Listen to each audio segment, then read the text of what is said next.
एक सुबह जवान आदमी उठा और देखा कि उसके सिर से दो सिंग उग आए हैं। शुक्र है उसकी पीठ से कोई पूंछ नहीं उग रही थी। वो घबरा गया, जल्दी से टोपी पहनी और उन्हें छुपाने के लिए एक छोड़ी हुई फैक्ट्री में भाग गया, जहां उसने एक दीवार ढूंढी और उन्हें हटाने की कोशिश की। लेकिन चाहे जितनी कोशिश की, चेमेंट घिसने के बाद भी वो अजीब सिंग मजबूती से लगे रहे। लोहे की सलाखें आसन से मोड़ने जितने मजबूत, जैक को बिल्कुल लाचार छोड़ते हुए। अचानक उसके आसपास कई अजगर आ गए। जैक ने डर के मारे एक हथियार उठाया, अपनी रक्षा के लिए तैयार। आश्चर्य, ये सांप न सिर्फ उसे नुकसान नहीं पहुंचा रहे थे, बल्कि उसके सामने झुक रहे थे। तो ये अजीब सिंह कहां से आए? कहानी एक हफ्ते पहले शुरू होती है। जैक और अन्ना सालों से प्यार में थे। उसने आज अन्ना को प्रपोज करने का प्लान बनाया था, लेकिन जैसे ही उसने रिंग निकाली, अन्ना जो कुछ देर से चुप थी, अचानक उससे अलग हो गई। जैक को जो प्रपोज करने वाला था, बिल्कुल खो दिया। वो विश्वास नहीं कर सकता था कि इतना प्यार करने वाले दो लोग साथ नहीं रहेंगे। लेकिन चाहे जैक ने कितनी भी मिन्नत की, अन्ना अपने फैसले पर बिल्कुल पक्की रही।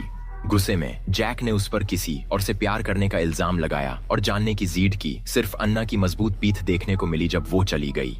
कोई और रास्ता न देखते हुए जैक चला गया। उसे पता नहीं था कि अगले सुबह एक पुलिस ऑफिसर आएगा, पूछने के लिए कि वो रात को कहाँ था, फिर दिल तोड़ने वाली खबर देने के लिए कि अन्ना जंगल में मार दी गई थी। उसका बॉयफ्रेंड होने के नाते जैक मुखिया संदिग्ध बन गया। हालांकि वो सबूत नहीं ढूंढ पाए कि जैक ने अन्ना को मारा, लेकिन शहर के सब लोग उससे अन्ना की मौत का जिम्मेदार मानते रहे। रिपोर्टर्स और विरोध करने वाले हर दिन उसके घर के बाहर भीड़ लगाए रहे, जैक की जिंदगी को बहुत परेशान करते हुए। खुशकिस्मती से दो लोग अब भी उस पर विश्वास करते थे, उसका भाई और उसका अच्छा दोस्त जॉन। उनकी साथ की वजह से जैक ने अपने आप को नहीं छोड़ा। जल्दी ही अन्ना की यादगार सभा का दिन आ गया। सबने अन्ना को याद करने के लिए मोमबत्तियां जलाई, जबकि जैक सिर्फ अंधेरे में छुपकर उसे चुपचाप याद कर रहा था। सबके जाने के बाद वो अपने आप को रोक नहीं पाया और आगे बढ़ गया। सोचता हुआ कि अन्ना कितनी पवित्र और दयालु थी, फिर भी वो इतनी छोटी उम्र में मर गई। शराब के असर में जैक ने उपजाऊ की देवी की मूर्ति को लात मारी और अपने आप को संभाल नहीं पाते हुए जमीन पर जलती मोमबत्तियां अपने पेशाब से बुझा दी। अचानक उसके सर से दो और सिंह उग आए, उससे डरा कर। तो वो जांच के लिए हॉस्पिटल भागा। लेकिन अजीब बात यह थी कि जो भी उसके सर पर सिंह देखता,